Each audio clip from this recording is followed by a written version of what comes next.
Patuloy na nagbibigay serbisyo, pag-asa at saya. GMA Regional TV, kapuso ng bawat Pilipino.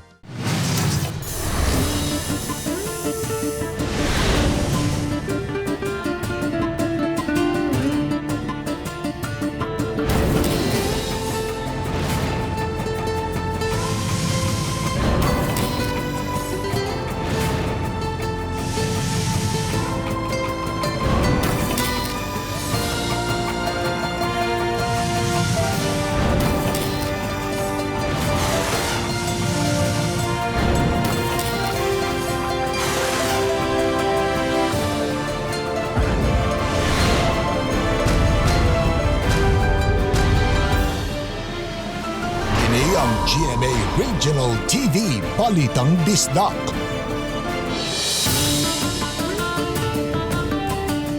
Mayong hapon, kining inyong GMA Regional TV, Balitang Bisdak, ang bugtong kasaligan, kasandigan o kanangpan sa mga Bisaya. Ako si Bobby Dalsan. Nga magatod sa labing dagkung mga nagunang balita nga mahinungdanon sa Central ug Eastern Visayas. Ako si Alan Domingo. Ako si Cecil Kibod Castro, live si GMA Complex sa Dakbayan sa Sugbo. Kasong kriminal, gipasaka sa CIDG, batok sa Lapu-Lapu City Social Worker. Unom kakabanay, uyab sa anak o usa sa iyang mga labaw. ECQ pagani sa Cebu City. Naobserbahan sa kapulisan nga daghang naggawas o bugat na ang dagan sa trafiko. Mga COVID-19 positive sa Mandawi City Jail, gisugda na pagbalhin sa bagong pasilidad. Human mapakita sa Balitang Bisdak ang lisod nga sitwasyon sa upat ka mga maragsoon, nibaha ang hinabang. Duli mi klaro nga mga kumpaniyang nasakop sa GCQ dili obligadong mupa-rapid test sa mga empleyado. Ang sakripisyo sa mga emergency responders kinsa kadaghanan wa magapauli sa ilang mga Pinoy-anan.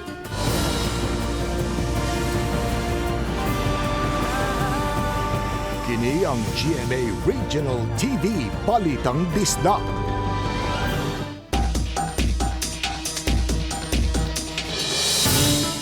Bisan pa man o nagpabilin gihapon sa enhanced community quarantine ang dakbayan sa Sugbo, ang mga tao mibalik pagdagsa gawa sa ilang mga panimay. Samtang mga sakyanan nagkadaghanas kadalanan. Bana-bana sa otoridad, 30% ang pagsaka sa gidaghanon sa mga tao nga migawas karong panahona. Ani ang report. Ingon ini ang sitwasyon sa Don M. Veles sa dakbayan sa Sugbo. Taas kaayo ang linya sa masakyanan.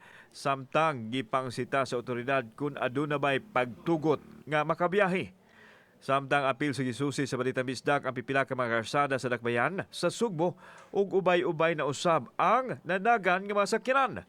Gawa sa mga sakyanan, daghan na usab ang mga taong nang lakaw-lakaw sa gawas.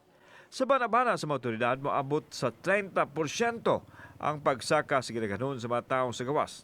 Kinibisan pa sa pagpadayon sa enhanced community quarantine sa Cebu City. So makita gini mo gliring ang pagdaghan, bisan siguro kamo ma-observe naman ninyo nga before ang mga traffic lights gikondem na to ng mga traffic lights karon balik na sad. Oh. No tungod sa nag-anam gid og kadaghan ang ato ang mga sakyanan, and then daghan na sad kayong nakabutang na nga mga authorized. Gumikan ini, subling gipahugtan sa composite teams nga gilangkuban sa dakbayan sa Sugbo ug kapulisan ang pagpatuman sa protocol. Human sa sin-off sa Plaza Independencia, gipahigayon dayon ang simultaneous operation sa karsada. Apil sa nabantayan ang paggawas sa katawhan sa ilang mga Pinoy-anan, busa mibahad ang mga otoridad nga pasakaan og kaso ang masakpan nga nakalapas sa quarantine protocol. They will be apprehended. No, they will be apprehended, especially in violation of ECQ, and then they will be booked, and filing of cases will be regular filing. So right after the ECQ, they will expect that they will receive they will be required to have a counter affidavit, because if not, warrant of arrest will be released. Kauban si Marlon Milgaso, ako si Alan Domingo. Balitang Bisdak. Gawas unom ka mga ka nagpositibo sa COVID-19 sa dakbayan sa Lapu-Lapu nga resulta kini sa gipahigayon nga rapid test na dugangan og tulo ka mga bag-ong kaso sa COVID-19 nga ngong dakbayan. Usa nini nakalas si Luan Mirondina sa report. Parehong gikuhaan og swab test niadtong Mayo 20 ang tulo ka mga bag-ong nadugang nga kaso sa COVID-19 ug karong adlawa lang migawas ang resulta. Usa kanila ang 53 anyos nga lalaking pasyente nga taga Barangay Ibo ug nadangat sa Tambalanan tungod sa pneumonia. Lalaking pasyente usab ang taga Barangay Punta Inganyo kinsa 43 anyos ug nadangat usab sa Tambalanan tungod sa pneumonia. Apan human sa pipila ka oras nakutluan kini sa kinabuhi. Ang ikatulong COVID positive patient taga Barangay Babag kinsa 29 anyos nga babaeng doktor nga nagatiman og mga COVID patients sa Vicente Soto Memorial Medical Center. Walay mga sintomas ang naasoing doktor apan kabahin man sa protocol isip frontliner hinungdan nga napaubos siya sa swab test. Sa pikas bahin, gilockdown na usab karon ang 50 ka mga households sa sitio Santa Maria, Barangay Pusok. Human 5 ka mga residente sa dapit nga nagpositibo sa rapid test ang nagpositibo usab sa swab test. Subling ipasabot sa mayor ang kamahinungdanon sa rapid testing ilabi na sa mga kompanya. Dinhi sa Barangay Pusok mitala og 6 ka mga konfirmadong kaso sa COVID-19 ug dinhi usab mahimutang ang pipila sa mga dagkong kompanya ug mga locator sa MEPS. Matod sa mayor, ubay-ubay sa mga mulupyo sa sitio Santa Maria, mga kawani sa mga locator sa MEPS. Na sila option na they can follow what's the DOH require them, no? Na pwede silang mo-test, pwede silang di mo-test. But wa ko kibaw unsa na po'y latest sa pagkakaron. But kung imong tan-awon sa kinatibukan, DOH as Secretary Doki nag-encourage na to use the rapid test. Ang lokal nga kagamhanan sa dakbayan sa Lapu-Lapu, subling midasig sa mga kompanya sa pagpaubos sa ilang mga kawani sa rapid test, taliwa usab sa pausab-usab nga pamahayag sa DOH kabahin niini. Uban ni Godfrey Rilien, Luan Mirondina, Balitang Bisdak. Sa mga kumpanyang buot nang mabukas og balik subay sa pagpatumana sa General Community Quarantine sa probinsya, dili na obligahon sa mga employer ang ilang mga kawani nga ipaubos sa COVID test matod sa duli. Ang report ni February lumabok. Pipila na sa mga business establishment sa dakbayan sa Lapu-Lapu ug kalungsuran ug mga syudad sa lalawigan nibukas na og balik. Sa mga kumpanya nga ubos sa General Community Quarantine, may joint interim guidelines sang DOLE ug DTI taliwa ning pandemya. Gipasabot nga dili obligado ang mga employer nga ipaubos ang ilang mga kawani sa COVID test una makatrabaho pagbalik. Apan gikinahanglan nga doon na sila daily nga monitoring sa health condition. Question, dili gid siya obliged, but kanang the employers may niya karon apan his or her discretion kung gusto niya ipatestan nan then pwede niya buhaton. And apart from that, each company also has to come up with their own safety and health na program when it comes to COVID. And so sa Central Visayas, mukapin sa 210,000 ka mga kawani nga apektado sa COVID. Kapin sa 116,000 ang apektado sa temporaryong nawagtangan sa trabaho. Ug dula usab sa 94,000 ang napaubo sa flexible working arrangement. Sa COVID-19 Adjustment Measures Program CONCAMP sa DOLE, mukapin sa 31,000 ka mga kawani dinhi sa Central Visayas ang nakabenepisyo, gikan sa 2,500 ka mga kumpanya. makasabot man tanong nga digid makasabot sa ang tanan kay kadawat, pero ang the biggest challenge gyud nga nag-confront gid sa DOLE in the implementation of the camp is kanang yung budgetary constraints. Gikan sa barangay ko, buhay ko nga programa sa DOLE alang sa mga informal sector, sama sa mga mag-uuma og mananagat, moabot na sa kapin 15,000 ang nakabenepisyo. Uban ni Cleofer Lumayag, ako si February Dumabok, Balitang Bisdak. Mga nagpositibo sa COVID-19 sa Mandawi City Jail gisugda na pagbalhin sa bag-ong pasilidad sa syudad. Ang ubang mga pasyente atuan na usab sa quarantine facility. Ani ang report ni Nico Sereno. Gihimo kagabi ang transfer sa 95 ka mga persons deprived of liberty gikan sa Mandawi City Jail. Kuha kini atol sa pagbalhin kanila gikan sa karaan nga building sa may barangay Look. sa bag-o nga jail facility sa Barangay Basak gipahimutang ang mga nagpositibo sa COVID-19. Gawa sa istrikto nga seguridad atol sa transfer, misubay sab og kuting nga protocol ang pagbalhin pagsiguro sa ilang kaluwasan. Higpit ang disinfection bisan gani mga handcuff. Naka-full PPE usab ang mga mi-assister kanila. Sa wapas sila gibalhin, gipaligo sila diri sa ila maong facility kaning karaan naligo. They were given masks. Nya pagsud nila sa sakyanan gi-disinfect. Unya pagbalhin didto, gi-disinfect na po sa sakyanan, padung balik. Hasta ang ilahang mga handcuffs gi-disinfect. Sa kinatibukan, 184 na ka mga PDL o inmates ang positibo sa COVID-19 sa maong pasilidad ug may usa ka jail personnel. Ang jail officer gibalhin na hinuon sa Bayanihan Center aron maatiman. Samtang kagabi, gihimo sab ang transfer sa 5 ka mga COVID positive nga mga pasyente gikan sa Barangay Mantuyong. Dito sila gidala sa Mandaue City Central Quarantine Facility ug sila ang una nga mga pasyente sa pasilidad nga gigamit na. Sa ilang admission sa lugar, gihatagan sila og mga kits aron magamit sa ilang pag-istar. Sa ato amanggong pag-assess sa lugar, medyo dikit o kanang close proximity kayo ang mga kabalayan diri sa Barangay Mantuyong, diri sa Sitio Asinan, Zone 5 ug Zone 6. Mao na nga gidesisyonan ni Mayor nga ipabalhin gyud ang maong mga pasyente ngadto sa ato ang isolation unit. 280 na ang kinatibuk-ang kaso sa COVID-19 sa Mandaue City, mayoriya niini mga PDL sa prisuhan. Uban ni June Solon, Nico Sireno, Balitang Bisdak.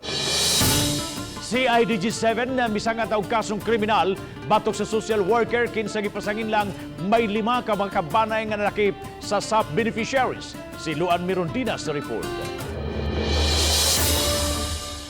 Formal nang gisangat sa CIDG-7 ngadto sa City Prosecutor's Office ang duha ka mga kasong kriminal batok kang Maria Eleonor Feliciano ang social worker nga gipasangin lang may mga kabanay nga nalakip sa SAP beneficiaries. Kalapasan sa RA 3019 kon Anti-Graft and Corrupt Practices Act ug kalapasan sa RA 6713 kon Code of Conduct and Ethical Standard for Public Officials and Employees in relation to Section 6 of RA 11469 kun Bayanihan to Heal as One Act of 2020. Lakip sa gipasakaan og kaso ang unom niya ka mga kabanay ug ang girlfriend sa iyang anak nga giingong nalakip sa mga SAP beneficiaries sa Barangay Basak diin madistino ang naasoing social worker. Giapil usab sa reklamo ang usa sa iyang mga labaw. Samtang gipahibaw usab ni OIC City Attorney James Saison nga giduso na niya ang rekomendasyon ngadto sa Mayor's Office alang sa formal nga pagpasaka og kasong administratiba. What lang ta sa iyahang go signal nga iya na tong i-form ang ad hoc committee to investigate. So once na nang ad hoc, we will proceed with the investigation. But ako lang i-stress, may hanga at this point, si Ms. Feliciano is still presumed innocent. Si Feliciano sa text message, may pasabot nga dili pa siya makakomentaryo kabahin niini kay wala pa siya makadawat sa kopya sa reklamong gisangat. Uban ni Godfrey Rilien, Luan Mirondina, Balitang Bisdak. Ginidan una ang mga residente nga makasulod sa barangay Pinayagan Norte sa Tubigan, Bohol. Nunod sa taho nga dunay probable COVID-19 case sa maong barangay. Usa ka 17 anyos nga dalagita nga gioperahan gumikan sa appendicitis ang nakitaan sa mga simptomas sa COVID-19. O gani nagpositibo sa rapid test. Gikuhaan gidayon kini og swab sample o gidala sa Vicente Soto Memorial Medical Center dinhi sa Cebu alang sa confirmatory test gamit ang PCR. Gihuwat pa hinuon ang resulta. Nunod nini, gi-semi lockdown dayon ang barangay Pinayagan Norte. Suma sa DOH, dunay 4 na ka mga COVID-19 case nga natala sa Bohol. Gipaimbestigar ni Cebu City Mayor Edgardo Labella ang reklamo atol sa distribution sa financial assistance alang sa mga senior citizens sa Barangay Guadalupe ning Dakbayan sa Sugbo. Sa inisyal nga kasayuran sa mayor, giingong wala matultuli sa mga kawani sa City Hall ang mga Pinoyanan sa ubang mga senior citizens.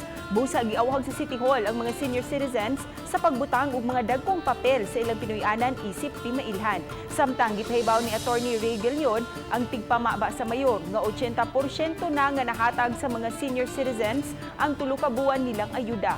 House to house ang distribution ug walay physical contact.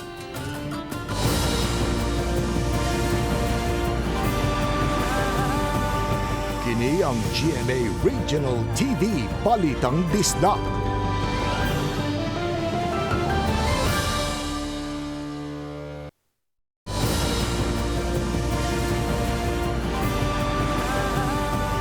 Kini ang GMA Regional TV Balitang Bisdak.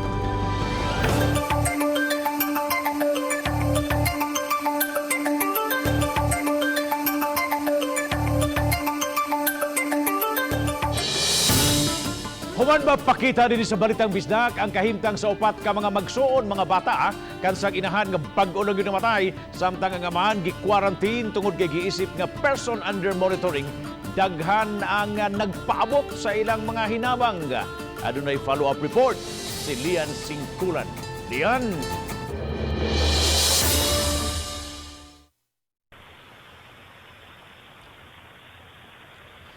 Bob, migaan-gaan karon ang pamati sa maong amahan. Kini human masayri nga wa pasagdii ang iya mga anak. Nagpa-interview sa GMA-RTV Balitang Bisdak. Pinaagi sa cellphone ang amahan sa mga bata nga usa ka person under monitoring kon PUM nga naa karon sa facility sa maong lungsod. Dili matukib ang gibating kaguol sa amahan. Human mamatay ang iyang masakitong asawa sa usa ka tambalanan dinhi sa dakbayan sa Sugbo niadtong Mayo 11. Nato gimintin tambal ma'am kana kilayat ba nga tablet niya. Tag 16 ka pinambuok niya og saging magpares din na sila. Then nanay mga 5 ka adlaw ato sa inagtambal ma'am. Wala po dingon na unong trabaho na ko ma'am. Nay trabaho pero ang kasakyan na jud ako panusa akong gitrabawan. Ay tambay ko sa balay. Ya. Wala na ka kuan palit sa iyang maintenance di. Wala mo ko kwarta pod. Anton nga motong nagbalik yung sakit. Kay gikan sa dakbayan sa Sugbo, gilahos siya sa pagpaubo sa 14-day quarantine ug tungod niini nabiyaan ang iya mga anak ug panimay. Ang katog yung kinamang ika-tulo na ko mamaya, nangutana kay ako kung uli ako po hindi daw nga. Sa din aka muli pa sa muli lagi ko diya din pag kumani moana siya nga uyog mong mama pa ha, pauli. Ya, wajud to kibaw, wala na jud yung mama. Migaan-gaan karon ang kaguol nga gibati sa amahan. Human masayod nga dagha mga tawo ang natandog sa kahimtang sa iya mga anak ug mitabang kanila. Gipahibaw ni Kapitan Sara Alikaya sa barangay Tunghaan nga padayon ang mga tawo nga mitabang sa mga bata. Naay ni kontak sa Facebook nya. Ako silang giingnan nga hapit naman maggawas ang amahan ug cash na ang iyong ihatag ihuwat na lang ninyo sa kuan. Inig gawas lang sa amahan. May nang personal ninyo maistorya ang amahan. Mas daghan pag yun ni mo tabang pag yun. Wala na may inahan nga nagmatuto kanila apan hinay-hinay nang nakatun ang mga bata sa pag-atiman sa ilang kaugalingon sama sa pagluto, pagpanglaba ug hasta na ang pagpamilo sa ilang mga sapot. Mapasalamaton usab ang amahan kay hapit na matapos ang 14 ka adlaw nga quarantine period ug makauban na niya ang iya mga anak.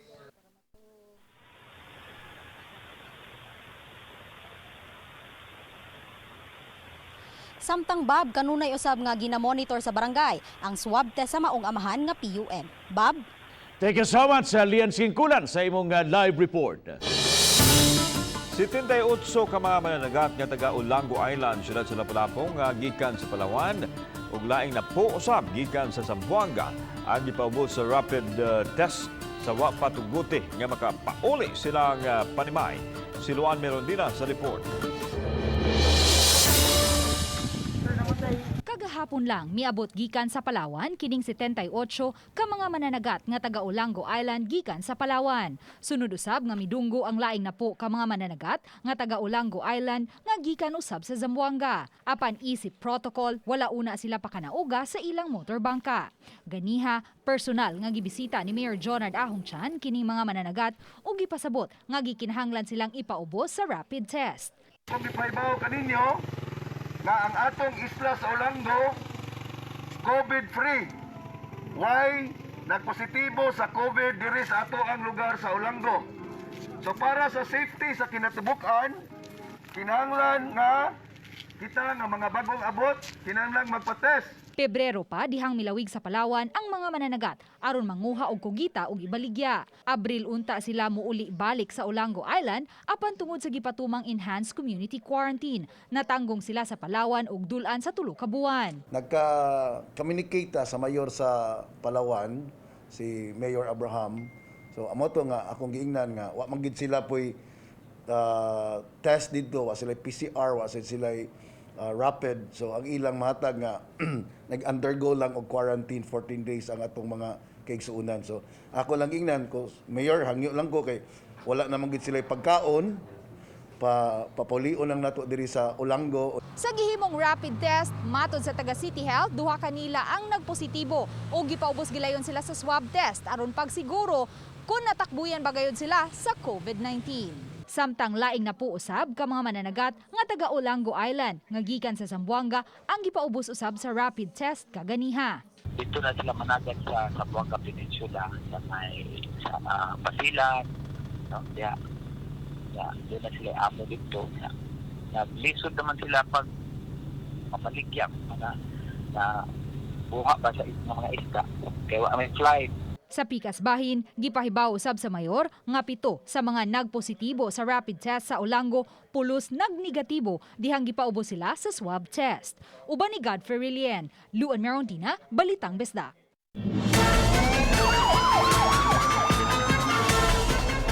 Mukapin sa 30 ka mga barangay officials ug ubang mga tao ang gireklamo sa buhatan sa Criminal Investigation and Detection Group kun CIDG7. Gumikan kini sa ilang pagkalambigit sa questionabling pag-apod-apod sa pondo sa Social Amelioration Program. Ani ang report. Gitukan ni Police Major Alan Tolosa, ang Deputy Regional Chief sa CIDG7, nga daghan ang mipadangat og reklamo sa ilang buhatan mahitungod sa Social Amelioration Program. Sagad sa gireklamo ang mga opisyal sa barangay kinsa giingong mihatag og pabor sa mga benepisyaryo ug uban pa nga mga kahiwian. Sa mga personal nga miadto sa CIDG walk-in miabot sa 35 ang mireklamo, samtang upat usab ang nadawat nila sa text gikan sa nagkalain-laing dapit sa rehiyon. Gipaubos pa sa validation process sa CIDG7 ang mga reklamo nga ilang nadawat. Kini ko nung sabi ko nila nga pangalan ko no, names who are not included or not qualified but are included as sub-beneficiaries because they are relatives sa kining mga barangay officials. Ikaduha, aduna po yung mga residents who were not on the list but were given subsidy. Then ikatulo, kini ko ng recipients living in the same house but individually received subsidy. Bot pasabot sa usa ka balay, halos tanan sila nakadawat, no? Unya aduna po complaints diri nga both are qualified for the program but their names were not included in the list. Isip nominal complainant, giandam na sa CIDG ang mga kaso nga isang at batok sa mga opisyal sa barangay ug uban pang nalambigit sa tinunto sa SAP. Ang CIDG mao gitahasan sa DILG sa pagsusi sa mga anomalya diin gitap usab nila ang mga lokal nga kagamhanan. Duha ka kaso ang atong posibilidad nga may file ang unang-una kaning sa Anti-Graft and Corrupt Practices kaning Republic Act 3019 og kining sa Code of Conduct and Ethical Standards which is Republic Act 6713. Apil sa gibangita karon sa CIDG ang mga SAP beneficiary nga gigamit ang salapi sa sugal. Kauban si Marlon Milgaso, ako si Alan Domingo. Balitang Bisdak.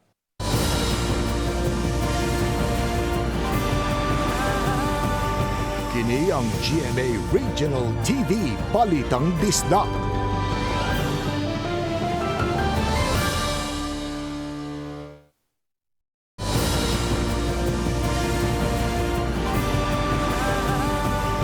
Kini ang GMA Regional TV Balitang Bisdak.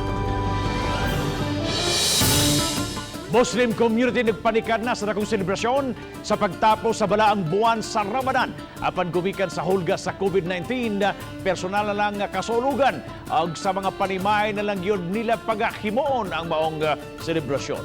Si Nico Serino sa report.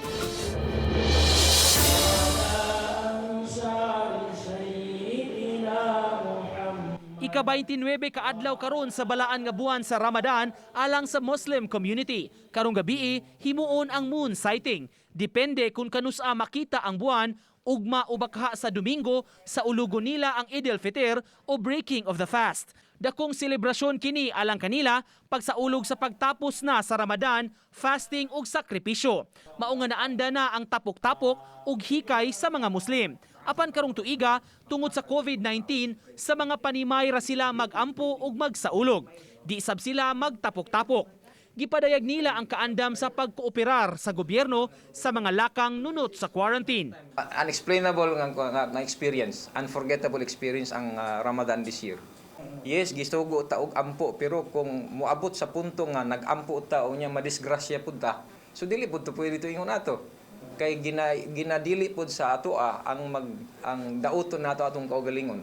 Kung maghikay man hinuon ang mga pamilya, alang kini sa ilang konsumo o baka ipanghatag sa ubang nanginahanglan. Diya sa mga sa Mantuyong, among maluto diri sa mga luma basig na may mga andam nga matag na mo sir namon among hihatag sa kada balay para di na sila magkunog gawas. Mutuman gihapon ta sa kayuhan nato nga dili ta pwede magdagan-dagan sa gawas.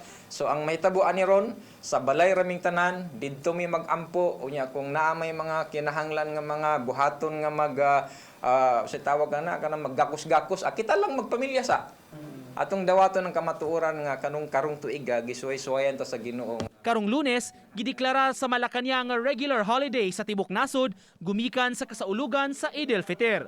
Uban ni June Solon, Nico Sereno, Balitang Bisdak. Moabot na sa 341 ka mga bus o modernized PUV ang nakakuha og special permit gikan sa LTFRB 7 samtang kawani sa LTFRB, LTO ug deputized agents mag-random inspection sa mga kolorom nga masakinan. September dumabok sa report. Gipasabot ni Director Eduardo Montialto Jr. sa LTFRB 7 nga kadtong mga Y special permit nga mamasahero gamit ang bisan unsang pampublikong sakyanan, mga kolorom. Nining si Manaha sugda na Center Agency ang pagpahigayon og random inspection sa mga bus ti paseroan sa dagkang laing dapit sa lalawigan. Dugang sa direktor gasubay sa gilatid nga lagda Center Agency Task Force. Unang tugutan ng mga bus ug minibus lakip na ang tourist bus ug modernized PUV aron masunod ang health protocol batok sa COVID-19. Sukad kagahapon adunay 78 ka bus alang sa aminang bahin sa probinsya, 73 sa Habagatan, 115 sa Bohol, 59 sa Negros Oriental ug 16 sa syudad sa Lapu-Lapu ang nahatagan og special permit. Pahimangno ni Montialto nga ang dili mosunod mamahimong ma-impound ug makamulta og dako ang operator. Wala kita gi-isyuhan nga traditional jeepney. Munang kung naa man gani makita nato sa kadalanan traditional jeepney nga nagbiyahe, kolorom na siya. Pag once kolorom, impound, mas dako kag multa. Dayon, basig nakalimtan nato nga kita nagasunod ta sa health protocol.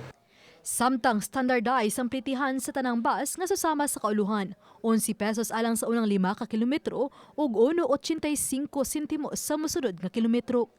Kung magkinahanglan pa og dugang sakyanan sa Hunyo alang sa Cebu City ug Mandawi City atol na niya sa pagpatuman sa GCQ, mamahimong magamit ang mga tourist bus, modernized PUV, TNVS ug taxi ug wala pa magamit ang traditional PUJ. Akong mga advice siguro, usa na to buhaton nga mag-violate ETF na. Ang iyon na to nga basin og pwede isabay na lang sa wala ang hierarchy ana. Uban ni Cleofer Lumayag, ako si Fe Marie Dumabok, Balitang Bisdak. Di matukib ang sakripisyo sa mga emergency responders ilabi nining panahon sa COVID-19. Sa syudad sa Mandawi, kadaghanan kanila way uli-uli na sa panimay ug nagstay in na lang sa command center. Kini ang RTV Presents ni Nico Sereno.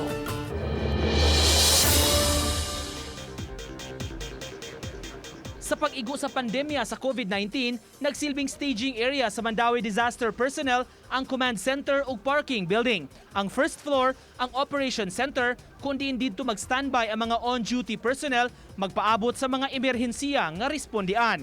Sa pagbisita namo, nag-angat ang paniudto maong nabisi sila sa pag-apod-apod sa pagkaon nga didto rasab nila gipreparar. Muduha ka buwan na sukad mi istar sa building ang mga personnel, hapitanan, way uli-uli sa ilang panimay. To prevent kuan ba? Spreading, contamination, ingana na, o magutakibaw kuan. Although, mo response me with complete gina PPE. Si Romeo, taod-taod ng emergency medical responder. Matod niya, kinikabahin sa COVID-19 ang labing challenging nga nasinati niya. Perting murag, perting ginatong kuyawa aning COVID on sir, kaya murag sa primero, mag-responde mi murag magkurog karon murag magnanad-anad na. Ano magkurog ba, sir? Natural lang ti pamilya ang atong giprotektaran ng atong pamilya. Ang third floor sa building ang nagsilbing nga sleeping quarters sa mga personnel.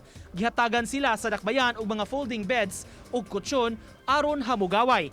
Ang uban sa tent matulog ug dunasay sa ila mismo nga mga sakyanan.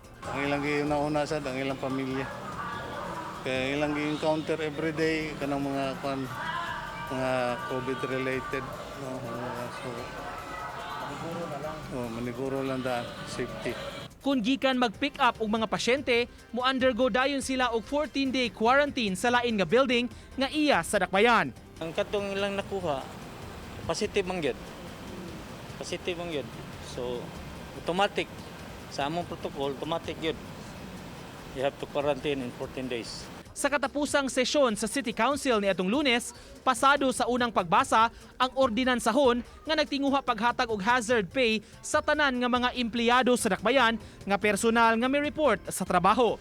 Suportado kini sa administrasyon tungod sa ilang talagsaon nga panerbisyo. Katong actually serving sa karong panahon, dili itong mga nag-work at home, stay at home, katong actually rendering service diri sa karong nahitabo nga pandemic. Unya katujong mga frontliner nya ang atong city budget office nag-andam na sa lista ana. Lain-lain ang mga istorya sa sakripisyo ug mga hagit nga gitubang sa mga frontliners ining gubat batok sa COVID-19 ang mahinungdanon alang kanila nga nakahimo sila sa ilang tahas alang sa katawhan. Uban ni June Solon, ako si Nico Sereno ug kini ang akong RTV Presents. Daghang salamat sa mga kapuso nato apil lang na sa gawas sa nasod nga nakisayod sa mga dagko ug mga nagunang balita sa rehiyon. Ako si Alan Domingo. Ugi ka namong tanan dinhi sa Central ug Eastern Visayas. Ako si Cecil Kibon Castro. Ang inyong balita ang among balita tungod kay matag lokal nga balita mahinungdanon. Kini ang inyong GMA Regional TV Balitang Bisdak. Buong puso para sa Pilipinas. Ako si Bobby Nalsaro. Maayong hapon mga kapuso and happy weekend.